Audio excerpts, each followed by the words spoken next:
La première Assemblée nationale de la Troisième République ivoirienne a fait sa rentrée ce lundi 3 avril. Pour la première fois, les députés élus en décembre dernier se sont retrouvés ce matin donc avec un discours inaugural du président de l'Assemblée nationale, Guillaume Soro.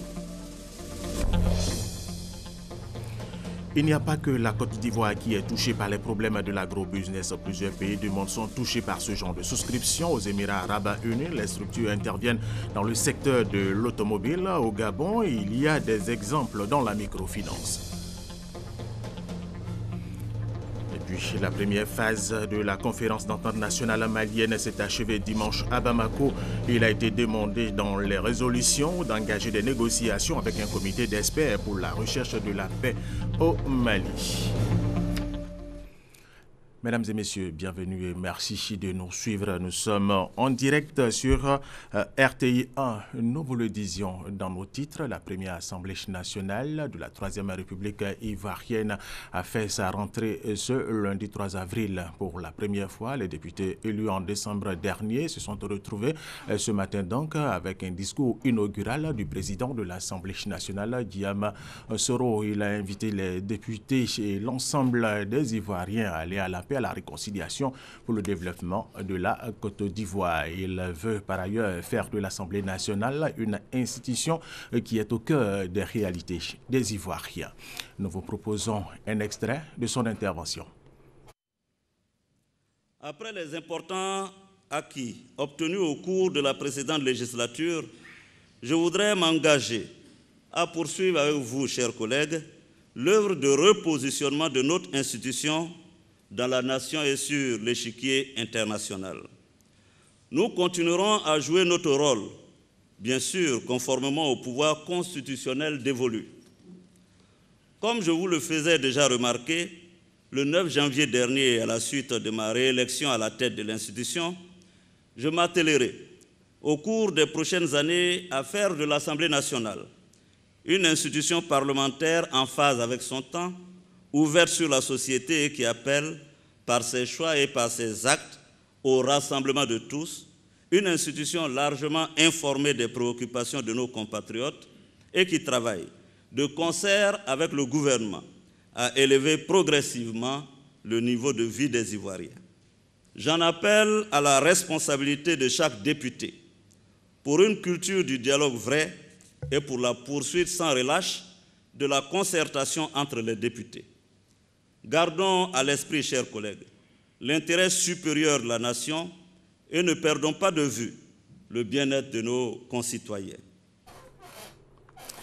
Une délégation d'opérateurs économiques de Singapour conduite par le ministre d'État, ministre du Commerce et de l'Industrie de Singapour, était à Abidjan lors d'un forum économique organisé par la Chambre de commerce et d'industrie de Côte d'Ivoire. Le président de cette chambre, Touré Fama, a invité les hommes d'affaires de Singapour à venir investir en Côte d'Ivoire. Et les hommes d'affaires de Singapour se sont engagés à le faire les jours à venir pour augmenter le volume des échanges commerciaux entre les deux pays, estimés actuellement à 18 milliards de francs CFA. Deuxième grand titre de cette édition, il n'y a pas que la Côte d'Ivoire qui est touchée par les problèmes de l'agro-business. Plusieurs pays du monde sont touchés par ce genre de souscription. Si en Côte d'Ivoire, les structures interviennent dans l'agriculture, aux Émirats arabes unis par exemple, les structures interviennent dans le secteur de l'automobile. Au Gabon, il y a des exemples dans la microfinance. Suivons ensemble ce dossier de Francis Boifo. Arnaque ou escroquerie dans l'agrobusiness. Le sujet retient l'attention de tous les Ivoiriens. La Côte d'Ivoire n'est pas le seul pays secoué par ce phénomène. L'histoire a fait grand bruit au Gabon en 2015 et les informations circulent encore sur Internet. Une microfinance attirait sa clientèle par des taux d'intérêt mensuels allant jusqu'à 20% sur les dépôts, ce qui était supérieur à la moyenne du marché. Le système a bien fonctionné au départ et consistait, selon les sources, à satisfaire les premiers épargnants à partir des nouveaux dépôts. 3 ans après, l'entreprise enregistre plusieurs clients qu'elle n'arrive plus à rémunérer sur la base des 20% promis. Les dépôts des nouveaux clients ne pouvant plus assurer la rémunération des premiers. Il y a donc un problème. Les comptes de la microfinance sont au rouge. On dira que le système de Ponzi a atteint ses limites. Un système de Ponzi est un montage financier frauduleux qui consiste à rémunérer les investissements des clients essentiellement par les fonds procurés par les nouveaux entrants. Si l'escroquerie n'est pas découverte, elle apparaît au grand jour au moment où elle s'écroule, c'est-à-dire quand les sommes procurées par les nouveaux entrants ne suffisent plus à couvrir les rémunérations des clients. Conséquence, la microfinance ferme en octobre 2015. Environ 10 000 personnes perdent leurs épargnes, parmi elles des Franco-Gabonais qui ont porté plainte en 2016 en France. Très loin du Gabon, pays d'Afrique centrale, une autre histoire. Elle se déroule aux Émirats arabes unis au Moyen-Orient. Une fraude de 355 millions de dollars, soit 177 milliards 500 millions de francs CFA, a fait 3 700 victimes. C'est la plus grande arnaque financière impliquant des particuliers à Abu Dhabi. Une escroquerie sur fond de placement automobile et qui présente là aussi les caractéristiques d'une pyramide de Ponzi. L'argent collecté auprès d'investisseurs sert à rémunérer d'autres clients et donne l'illusion d'avoir investi dans un placement rentable. Ce sont des actifs réels et non pas financiers, en l'occurrence des voitures, parfois de luxe, qui ont été à la base de cette escroquerie. À l'issue de 6 mois d'enquête, une quarantaine de personnes sont arrêtées.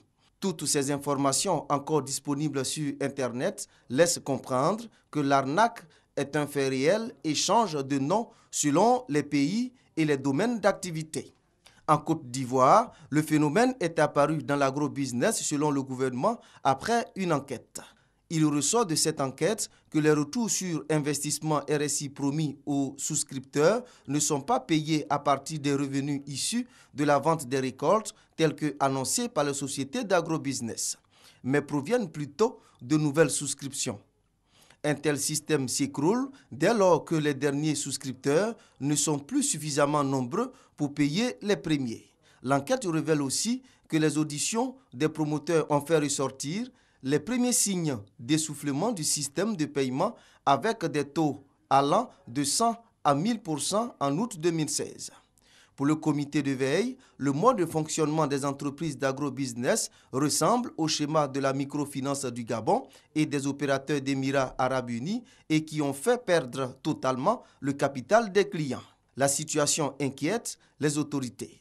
Elles décident alors d'agir en gelant les comptes de ces sociétés.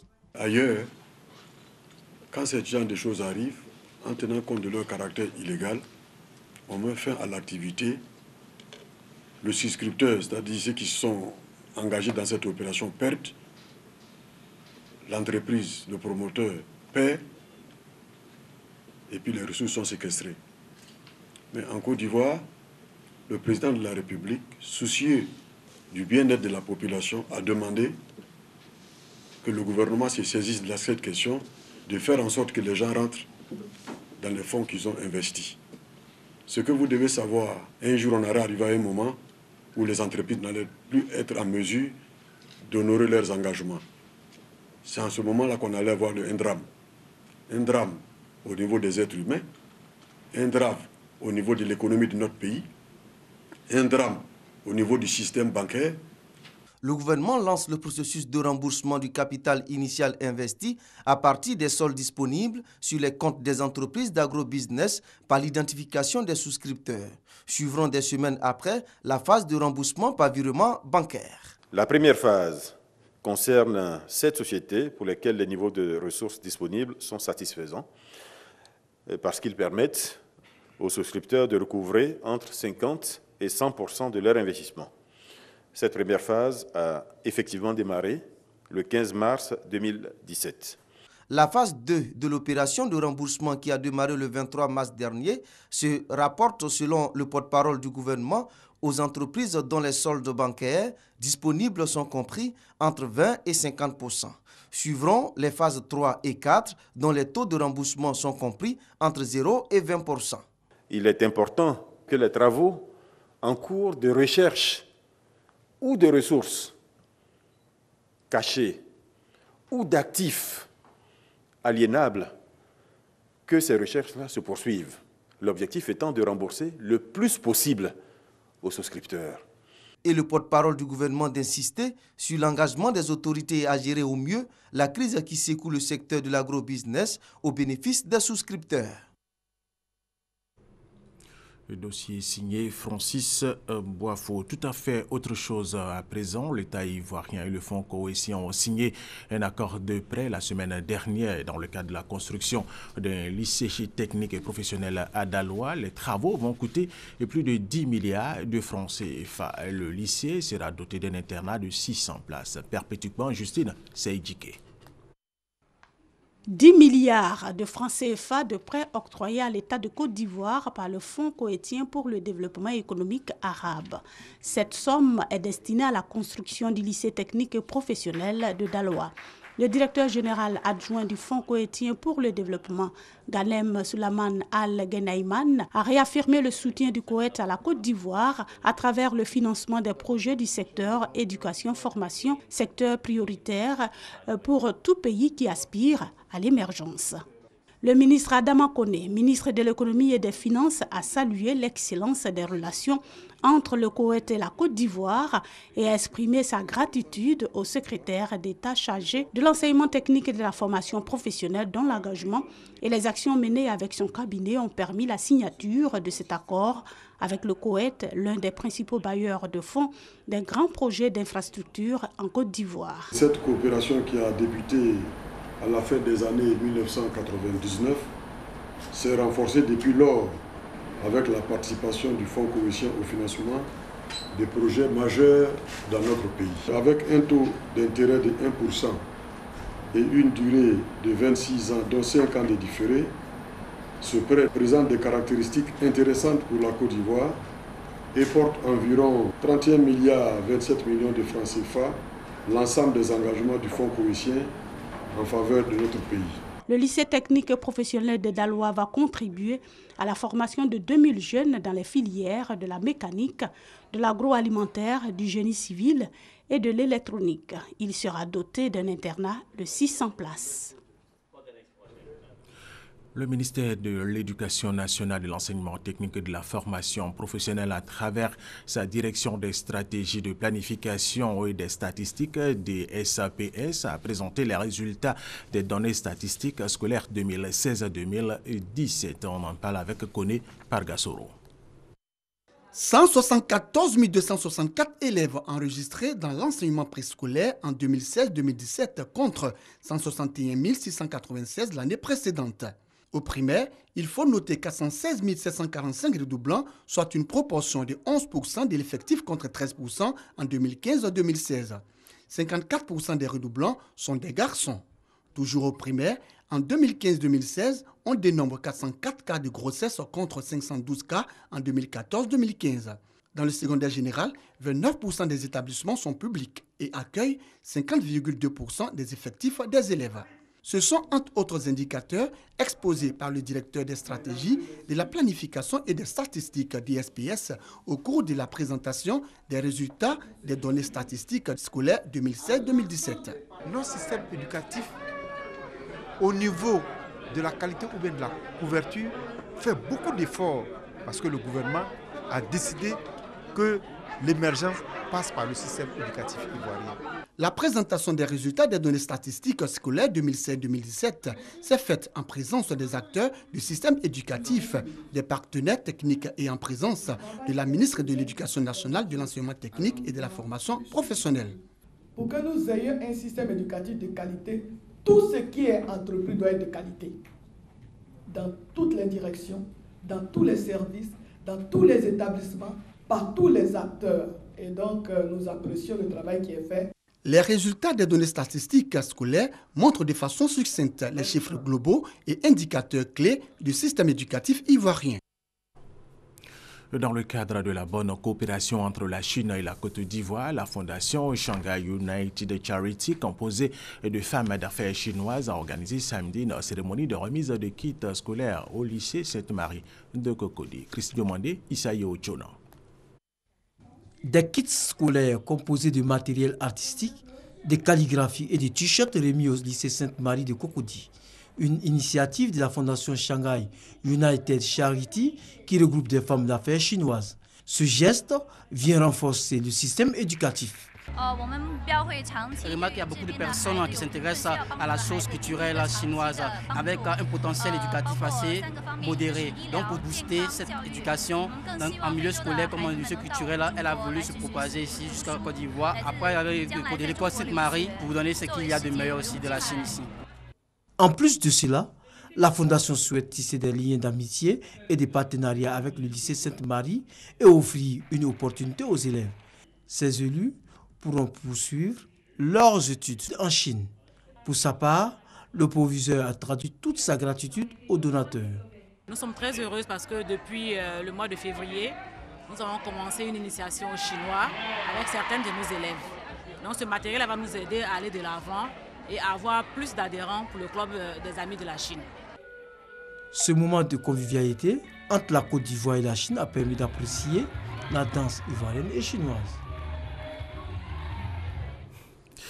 La Côte d'Ivoire a été bien représentée lors du 37e Salon du Livre de Paris qui a enregistré la participation de la première dame de Côte d'Ivoire, Mme Dominique Ouattara, présidente de la Fondation Children of Africa, également marraine de l'espace dédié à la littérature enfantine. Au nom des visiteurs, le président français François Hollande, il a été impressionné, comme beaucoup d'autres visiteurs, par l'expérience des bibliobus qui sillonnent la Côte d'Ivoire. Viviane Aïmer.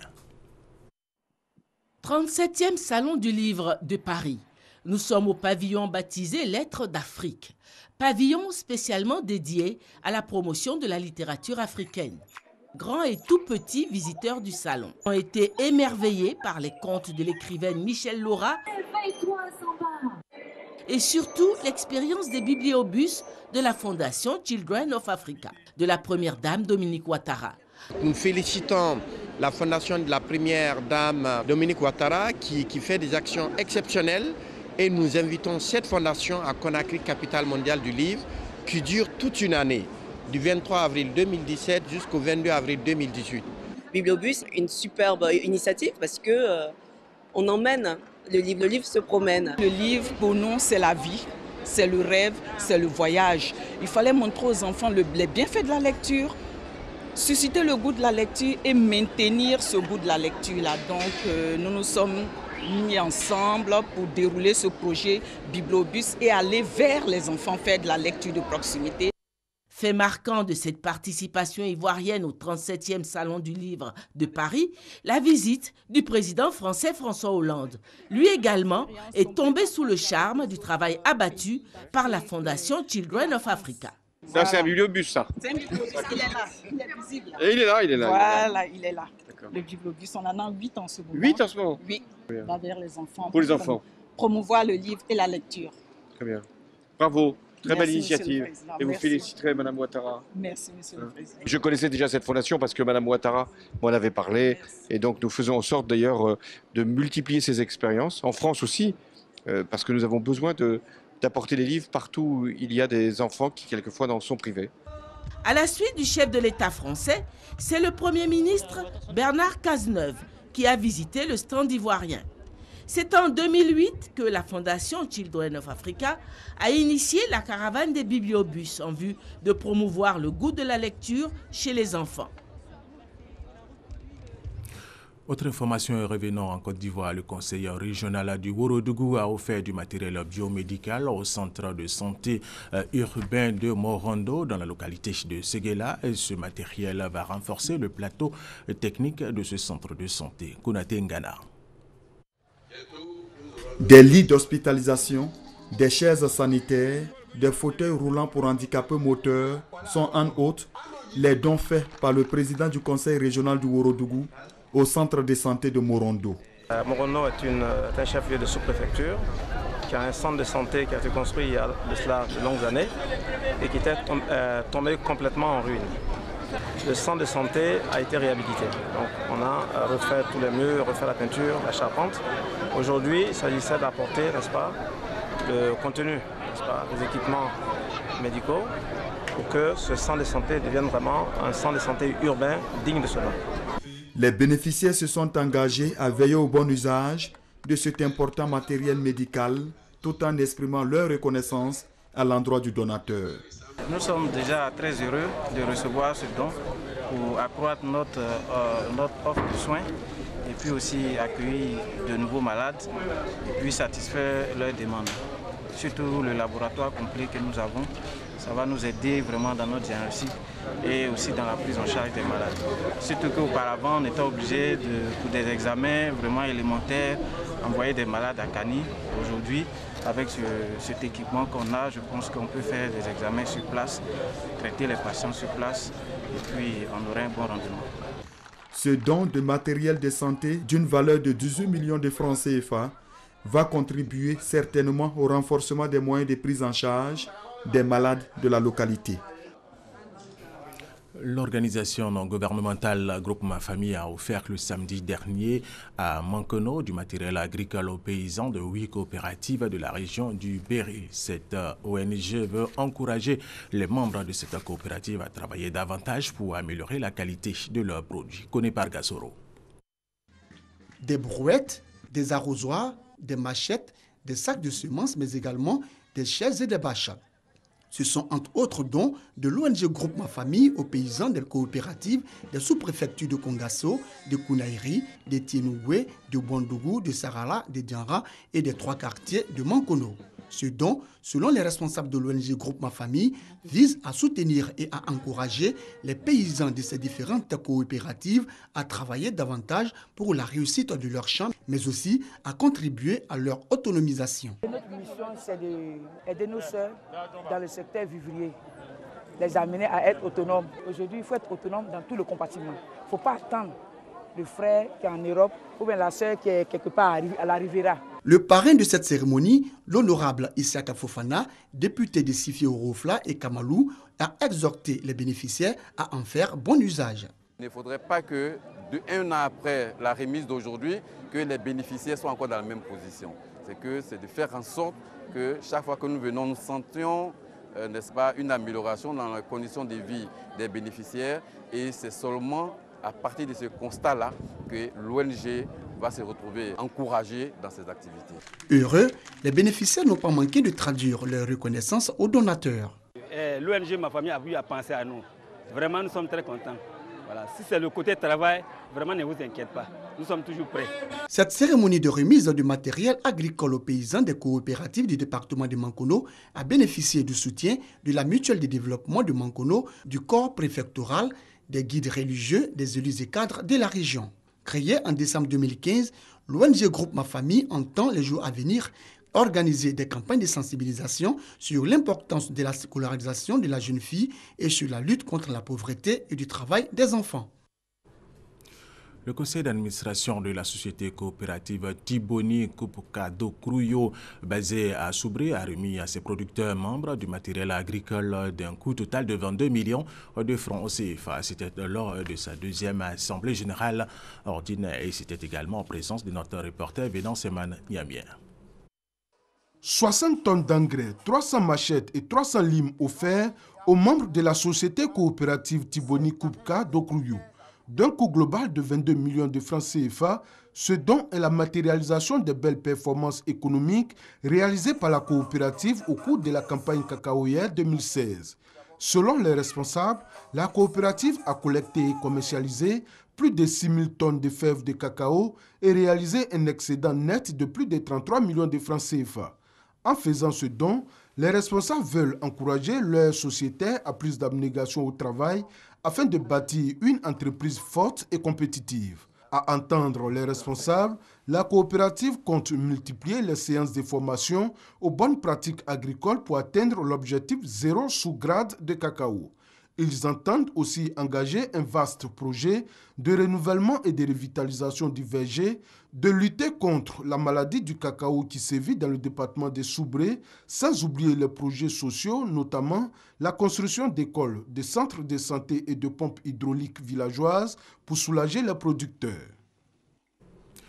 La qualité des opérations au sol, l'aéroport Félix Houphouët-Boigny d'Abidjan est reconnu sur le plan international. Le ministre des Transports Amadou Koné a reçu demain des responsables de NASA Ivoire, l'opérateur agréé en Côte d'Ivoire pour l'assistance à l'escale, le carton de certification ISACO, une certification IATA qui inscrit l'aéroport Félix Houphouët-Boigny au rang des aéroports modernes. Malika Koulibaly.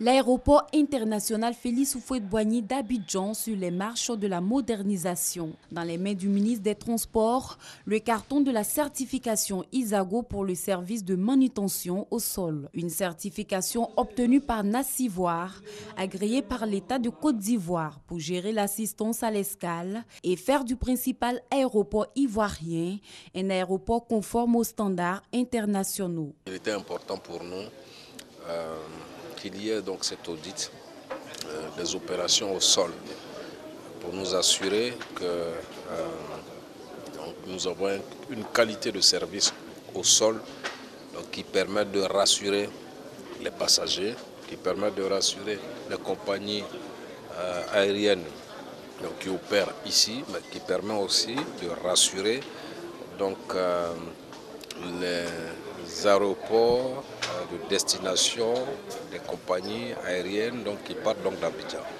Son obtention en décembre 2016 de l'ISAGO, la vérification de la sécurité de l'IATA pour les opérations au sol, s'est faite plus tôt que prévu. Une performance, mais plutôt un défi pour faire de cet aéroport l'un des plus compétitifs d'Afrique. On est très satisfait de nous avoir installés ici. Okay. Et nous pensons que nous allons continuer à travailler avec le gouvernement et en fait, les autorités pour décrocher d'autres certifications et d'autres prix qui feront l'honneur en fait, de toute de la Côte d'Ivoire et plus particulièrement en fait, rehausser les prestations et les services au niveau de l'aéroport d'Abidjan. La certification célébrée aujourd'hui s'inscrit dans la vaste réforme de modernisation initiée dans le secteur aéroportuaire selon la vision du président Alassane Ouattara. Rappelons que c'est en janvier 2015 que l'État de Côte d'Ivoire a délégué des services d'assistance en escale à l'aéroport international Félix Houphouët-Boigny au National Aviation Service pour combler les vides créés par la liquidation de Air Afrique. La première phase de la conférence d'entente nationale malienne s'est achevée dimanche à Bamako. Il a été demandé dans les résolutions d'engager des négociations avec un comité d'experts pour la recherche de la paix au Mali. Ahmed Traoré, Sidonie Waka, Davila. Après 7 jours de débats et travaux, pas de consensus sur la question du statut de l'Azawad, appellation donnée au nord du Mali par les ex-rebelles. Le président malien Ibrahim Boubacar Keïta, dans son allocution de clôture lors de cette rencontre, a souhaité qu'un comité des experts soit mis en place. Ce comité, selon lui, sera chargé d'élaborer une charte de l'unité et de la réconciliation nationale. La conférence d'entente nationale a toutefois eu le mérite d'avoir réuni les représentants du nord et du sud du pays une semaine durant. Qu'on se retrouve en tant que Maliens pour rebâtir ce que nous-mêmes nous avons détruit. Parce que ce qui est sûr et certain, chacun est responsable d'une partie. D'autres par leur négligence, d'autres par leur complicité, d'autres par leur paresse. Donc que Dieu merci, que tous les Maliens se lèvent et se donnent la main en vue de reconstruire ce qu'eux-mêmes ils ont cassé. Reconstruire ce qui a été cassé, des ébauches de solutions sont proposées. L'Azawad est vraiment, on peut l'utiliser géographiquement, mais que ça ne peut pas être utilisé politiquement ou bien ça ne peut pas comporter une connotation régionale ou séparatiste. Le rapport de la rencontre présente que les deux parties ont obtenu gain de cause, mais le président malien, dans son allocution de clôture, n'a pas donné de date précise pour la suite des discussions. Les islamistes de Boko Haram ont enlevé 22 femmes dans 2 attaques distinctes dans le nord-est du Nigeria. Le premier raid a eu lieu à Polka, un village près de la frontière avec le Cameroun, où ils ont enlevé 18 filles. La deuxième attaque a eu lieu près du village de Dumba, sur les rives du lac Tchad, où 4 femmes de la famille d'un berger qui a été massacré ont été enlevées. Et cette information, il y a eu 10 morts et de nombreux blessés. C'est le bilan d'une explosion survenue il y a environ une demi-heure dans un métro en Russie à Saint-Pétersbourg. Le président russe qui se trouvait dans la ville au moment de l'explosion a présenté ses condoléances aux parents des victimes. Des enquêteurs ont été dépêchés sur place. L'origine de cette explosion est pour l'instant inconnue. Toutes les stations de métro de la ville ont été fermées. La coulée de boue qui a dévasté la ville colombienne de Mocoa a tué 254 personnes, dont 43 enfants, a dit le président colombien Juan Manuel Santos, rappelant que ces chiffres étaient malheureusement encore provisoires. Et c'est la fin de cette édition. Merci de l'avoir suivi. Restez avec nous sur RTI 1.